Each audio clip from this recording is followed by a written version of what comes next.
and we're implementing the plan as it's currently stated for us. I think we would all love to go to the moon. We all love to go to Mars. We train for space flights, and that's what we love to do. And so we'll leave the planning to the management. This is so cool to be able to talk to you guys from space. To me, it's indescribable to even think of what it would be like. And I know people probably ask you this all the time, but is there any way you can describe to us down here on Earth what it's like to be up there, what you see, and just the experience that you're feeling? Well, I guess the two main things are the fact that in microgravity, you float and get to fly around like Superman and get very accustomed to not having to place things that they're going to drop. But the flip side to that is you have to be very careful because you always have to hold on to something or Velcro something or tie it down or it's going to get away from you. The other part, besides the weightlessness that we all enjoy, is the fact that we get to view the beautiful planet Earth from a vantage point that unfortunately not many people get to see, and we see both all of its beauty and some of the other effects that humans have on the environment. When you're out there looking at Earth, what are you thinking? Actually, when you're in a spaceship, that is your home, but also it is your security and your safety. This is what keeps you alive in the harsh environment of space. You look at the Earth and you think about the same thing about the planet. This is our spaceship. This is the spaceship of the human race and any other human and living creature on Earth. This is the only place we have to live. And when you see it from above, that becomes very clear to you, because this is where we live and where we enjoy living and where we're going to return. That's certainly one thought, but most of it is its absolutely incredible, majestic beauty. It is such an incredible planet. Beautiful to see and never boring. Real quick, what is the food like up there? What are you guys eating? And everyone always asks, do you guys really drink Tang up there? There's the famous commercial that we always see from way back when. To my left made us a nice breakfast. She brought some Canadian maple butter, and we put them on tortillas. But we have different foods prepared, kind of like camping food, but it's very good, actually. I like it. Do you like it, Julie?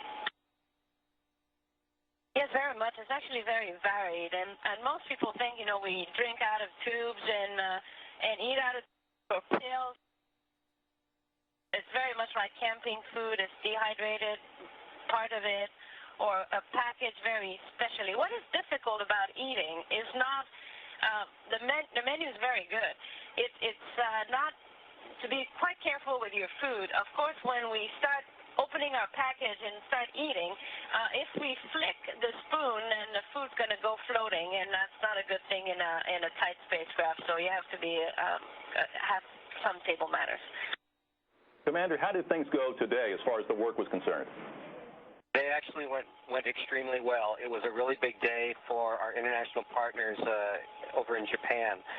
They developed this robotic arm, and we brought a lot of their hardware, and Julie and I and 3 others managed to go ahead and use the robotic arm to transfer 3 of the experimental payloads that are going to stay attached to the outside of the space station for research, and we were able to transfer that. Took most of the day. My colleague to my left, Dave Wolf, is preparing a couple of folks for a spacewalk tomorrow, which will be our 4th. So all in all, first off, I think there are no bad days in space, but as days go, this one was pretty good. Mission Specialist Payette, I have just a couple of curiosity questions. How do you sleep in space, or how do you shower up there while you're there floating around? We sleep very well in space. Can you imagine?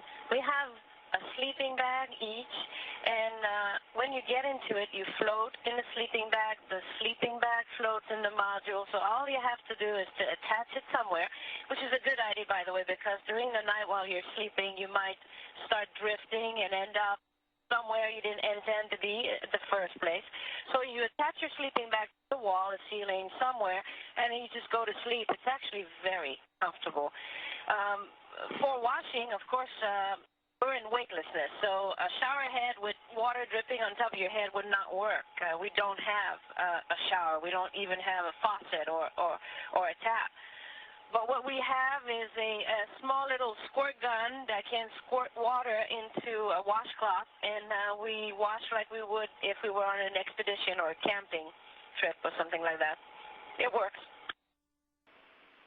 Well, I hear it gets very comfortable up on the space station these days. We even hear that you now get to watch television. So what programs do you get, and how often do you get to sit down in front of the tube? I'm going to have to go find this TV. I don't know anything about it. I think that's some kind of myth. And actually what happens is for the shuttle crew members, our timelines are pretty packed missions, and so we don't, with our time off, what few time off we have, we're usually looking out the window. For the station crew members, they usually get DVDs and things so that they have the ability to watch movies and uplink some files of whatever their favorite shows might be. So it's not quite live, but I believe that they have access to things that maybe a shuttle mission doesn't get. And I'd like the three of you to tell us what you'll each remember most about this mission, or just about being in space in general. The challenge here, as you know, everything's not going perfect. That's always how it is when you're working at the edge of capability. And so we have to solve some issues to complete our battery change-outs on the solar arrays over the next few days, and that's going to be very memorable. This is my second flight in space, and I thought in my first flight that looking at the Earth and working in this in the International Space Station with such an extraordinarily great team of dedicated people was the utmost. And on my second mission, I think exactly the same. I will bring back with me souvenirs of the majestic planet that we inhabit, and the fact that I'm a very, very little but very enthusiastic part of this great team. Evan, this is Mark, and I think what I will remember most about this mission is the fact that here on the International Space Station with 13 people, we have folks, we have 2 Russian cosmonauts, we have a European astronaut from Belgium, we have a Japanese astronaut, we have Canadian astronaut Julie, that's one of our colleagues. We have American astronauts. We have folks from all over the world, and there are so many men and women all over the world that believe in this and live the dream and work it, whether they're here or on the ground.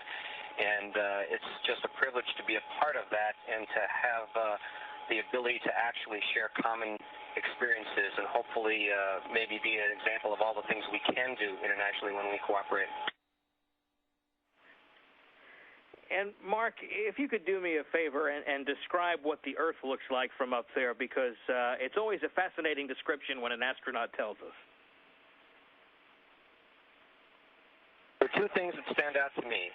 One is that, as I tell people whenever I go on an appearance on the Earth, is that until I got here, I have never in my life seen the color black the way that I have, and I tried to wonder why, and then it came to me that in space, in the brightness of daylight, you see blackness as soon as you escape the Earth's atmosphere. And so in brilliant sunlight, you still have black, and it's just stunning.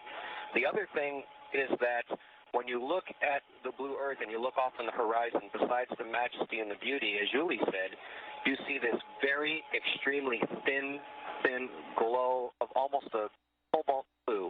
And you realize that's the atmosphere. That's the only thing that separates us on the planet from extinction. And it does, in my mind at least, make me a lot more conscious of what the environment's all about and how we need to protect the only planet that we have.